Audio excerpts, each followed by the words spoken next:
Good morning and welcome to the second lecture on contraflow in global media. In today's lecture, we'll be looking at two illustrative examples of contraflow. One from the world of news and current affairs, that would be Al Jazeera, the first pan-Arabic television network, which has now emerged as an important voice in the global news sphere. And my second example would be from the world of entertainment, where we'll be looking at Bollywood, the world's biggest film factory, which has been around internationally for a very long time, but in more recent years it has been noticed very widely, including in the metropolitan centers of the world. So I will start with some reflections on the process of globalization that we talked about in the previous lecture, just to remind you, and I will then talk about two examples and end with some reflections on the implications of contraflow. Let me then start with what is global media contraflow. International media, although continues to be dominated by the Western world, and within that an Anglo-American core, and the flow is dominant still in favor of this Anglo-American English language media, but it's not just one-way flow. There is also a reverse flow, although it continues to be in favor of the dominant flow, obviously in favor of the North, and within that the Western world. New trans-border networks are appearing, both in the world of television, but also more interestingly on the internet, from the global periphery to the metropolitan centers of global media. The growth of broadcasting and broadband have enabled southern networks, southern meaning in the global south, to operate in an increasingly global communication environment, and a market-driven one at that. And southern media organizations are becoming visible across the globe and feeding into and developing emergent global public spheres, keep making spaces for public opinion and as well as private conversation.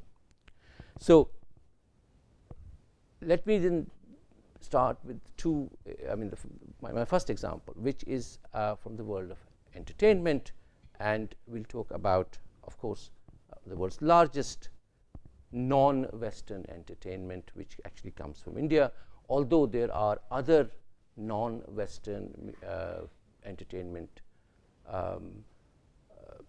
and creative centers. For example, the Korean film industry is very important, the Turkish entertainment is big, Egyptian entertainment is big, and of course telenovelas from Globo, especially in Brazil, are massive. But my focus today is on Indian cinema. Now, Indian cinema, as you all know, has a very long history. The first feature-length film in India was made as far back as 1913, and we've been producing talkies since 1930s, and even in 1930s, late 30s, when India was still a British colony, Indian films were being exported largely to the diaspora. It remains the world's largest film producing country in terms of absolute numbers, and that has been the case since 1970s. Hindi films particularly, which are the biggest of the others. India has, as you know, various cinemas, even commercial cinemas, and many of these cinemas like Tamil, Telugu for instance, also has a global reach, but largely for the diaspora. These films are, especially Hindi films, are shown in 70 countries. Exports account for now 30% of industry earnings, annual exports worth $220 million. Not a huge amount when you compare it, for example, with Hollywood, but growing. Given the changes in media and entertainment industry in India in the last 20 years, the entertainment and media sector is now serious business. It was worth $29 billion in 2014, according to industry reports. Given that India is also pretty sophisticated in terms of software development in IT industry, the distribution of Bollywood is not just confined to cinemas or television channels, but actually through digital delivery mechanisms, it is reaching a much wider audience and is consumed by a range of audiences. And the content of Bollywood itself is changing. It is trying to reach a wider international audience. One example would be films on terrorism. Here are two cases. Both these films, especially My Name is Khan, did very well internationally. And as many of you would know, the film is, although it's about an Indian person who is living in the United States, it's got very little to do with India. It's a film about a Muslim person of Indian origin, what happens to him post 9/11 in the US. And of course, the other film, New York, is also about terrorism. So these are international subjects dealt with by Indian filmmakers, and with varying degrees of success. But the ambition is there. They want to make films which are for a global audience on themes which resonate with an international viewership. It's also getting into new markets, China being a major one. This film that I'm sure most of you, or all of you I would expect, are familiar with, Three Idiots, did very well in China because it resonated with young Chinese. Their education system is not very different from India's. But apart from cinema, also television is now, Indian television is available in China, which is a major market. ZTV became the first network to start beaming Indian programs into Chinese mainland, and it offers interesting possibilities for a largely untapped market, because you probably know China has a quota system. Only certain number of films are allowed every year, and television too. So although Bollywood is often seen as a exaggerated, unreal spectacle, not particularly sophisticated cinema, but it does have a wider reach and arguably influence too.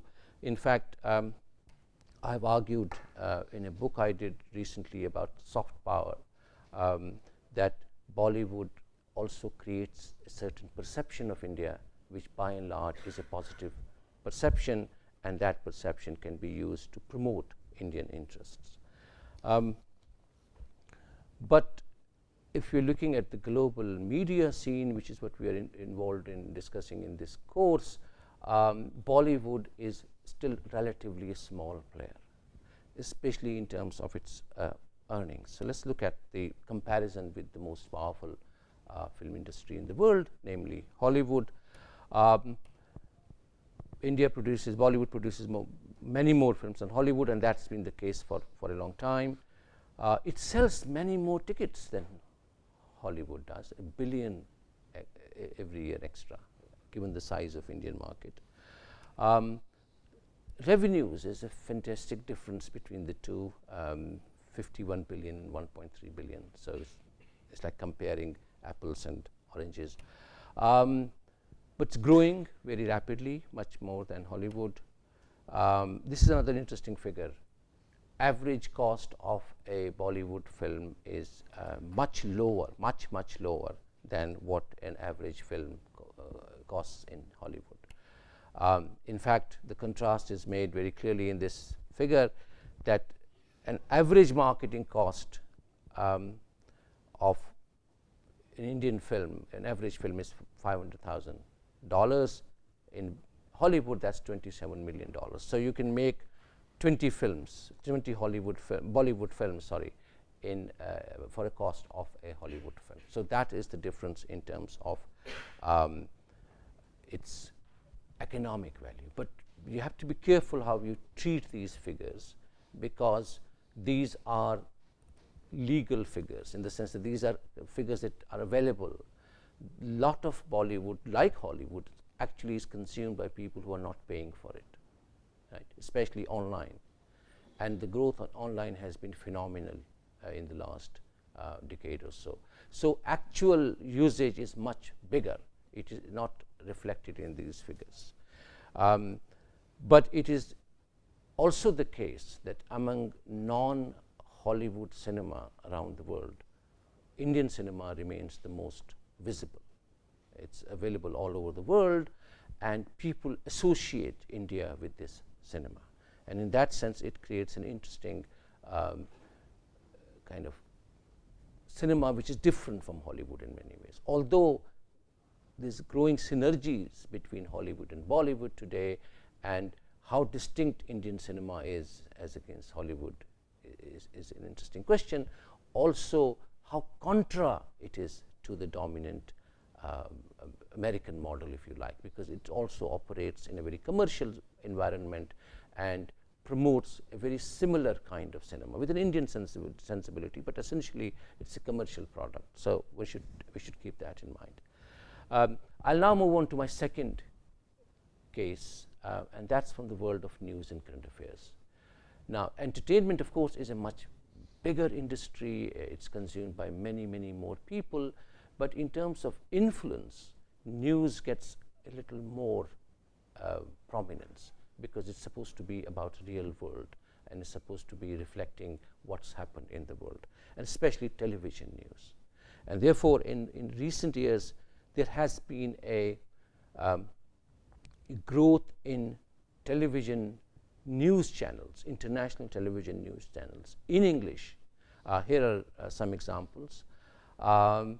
To counter the traditional domination of the Anglo-American media, the UK-US duopoly, as it is called, news duopoly, and from Japan to Turkey to Russia to China, all these countries which are not English-speaking countries have launched in the last decade or so English language 24/7 channels for a global audience.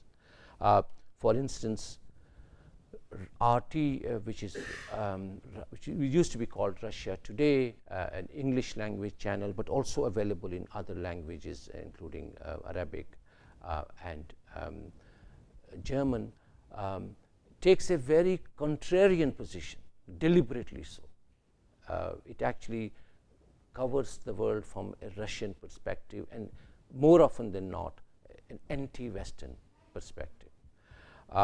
And as these posters show you, these are from their major campaign a couple of years ago about the Iraq War, 2003 Iraq War, suggesting that because the world got to know about Iraq War from mainly Western media, they could get away with half-truths and even downright lies. So the Russian one is very obviously contra. As against the Chinese TV news, CCTV news, which has been operating, as this map shows, across the globe, takes a less contrarian position. And that's also, in my view, deliberate approach, and it is really promoting Chinese interests around the world in a very bland and bureaucratic manner. However, one channel which has actually made a difference in international television news, and what is my focus in today's lecture, is Al Jazeera. The Arabic network, which as this publicity poster suggests, is an alternative to CNN, right? How alternative it is, we can discuss that, but Al Jazeera has emerged as a credible source of international news. I'll explain in a minute why that might be the case, but of these various channels which have emerged in the last 2 decades, and especially in the last decade, Al Jazeera has acquired a certain professional and professional reputation and credibility. Now, Al Jazeera means island in Arabic. It was the first 24/7 news channel in a region of the world which is very newsworthy, yeah? Because of its history, because of the politics of oil, because of debates about Islamic fundamentalism. It's actually a very news-rich area. It was started in 1996 as an Arabic channel and funded by the new Emir of Qatar. Qatar, as you know, is a tiny island but extremely rich country. And in 1996, there was a change of regime there, and the new Emir, who was US educated, decided to launch a news channel to cover the Arab world. What made it a special network was that it recruited largely from the BBC. BBC used to have at that time, just a few years earlier actually, the first dedicated Arabic language channel, television channel, which hired people who were Arabs but also knew how to operate in an international environment. They were at least bilingual journalists and exposed to international standards of journalism. So BBC Arabic service collapsed for various reasons, and Al Jazeera was able to recruit some of these best bilingual journalists in the region, and therefore the Al Jazeera network had that advantage of hiring professional people. It also therefore adopted a more Western approach, BBC style. One of the major programs they had was Akhtar Min Rai, More Than One Opinion. It was the first channel to invite Israeli academics on their discussion programs, which was unheard of at that time in the Arab world.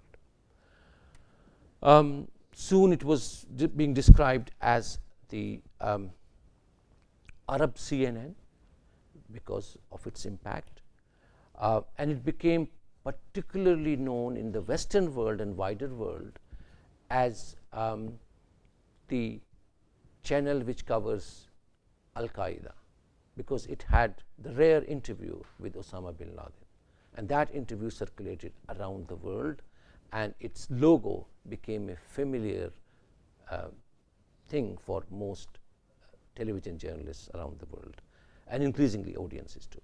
So post 9/11, it became something known outside the Arab world. Although it was in operation since 1996, it was only a regional channel, didn't have an impact outside. But with 9/11, things changed. And then they realized they had the money, they had the expertise, they had the credibility, why not go global? And in 2006, 10 years after they had launched, they started an English language channel with its headquarters in Doha, but a major operation in London and in Washington. And Al Jazeera English has really raised standard of international journalism, and because it has the resources of a very rich country, it comes from a region which is very rich in terms of news content, and it has been noticed outside the region, and people are not actually particularly interested in the Middle East, still are watching it because its coverage about international affairs is excellent. It has also been operating a documentary channel since 2007, and some of these documentaries are actually pretty good. I would argue most of them are pretty good. What it claims editorially is interesting for our discussion. It claims that it privileges the global south.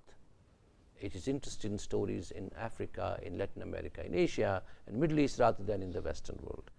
And by and large, that is true. If you watch its content, it starts with stories not necessarily in the metropolitan centers of the world, and that is its USP. It is trying to promote itself as a southern voice in a world of news dominated by Americans and Europeans. Although when it comes to the local politics, even the regional politics, some of these high credible standards have been and can be compromised. I'll just give you two examples. One was its coverage of the conflict in Libya, where it was actually supporting anti-Gaddafi regime, and the coverage was skewed in that way. and more recently the Syrian conflict, where the Qatari government is actually involved in supporting and funding sections of the opposition to Assad. Al Jazeera's coverage, more so in the Arabic network. Of course, in English it is a little more moderate because it's reaching a much wider audience. But overall, I would suggest that it is a case of a channel which has emerged outside the Western world and actually made an impact. It's like Bollywood has, with all its limitations, actually provided a certain kind of entertainment which is different from the dominant American one.